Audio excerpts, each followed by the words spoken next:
Welcome to Pindar Poetry. We hope you learned something new. You're starting by preparing the part. Select the part in Explorer and open the Properties panel so you can read its surface settings directly.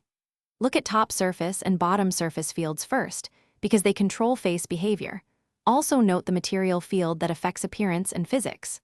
Once done, inspect the part's children for surface GUI or surface appearance objects, since textures and decals are often stored there and change how the surface looks at runtime.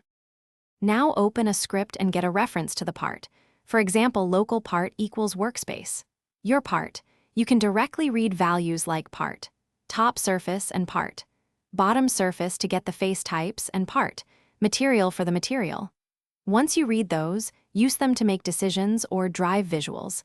For example, change behavior if a surface is smooth or studs. Also make sure to search part get children.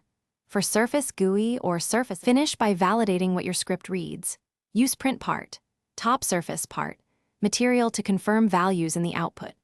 Make sure your code runs in the correct context. Server scripts can access workspace parts, while local scripts run on the client for player GUI.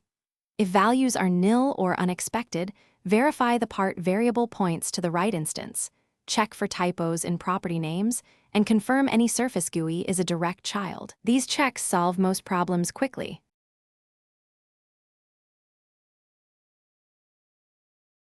Thanks for watching.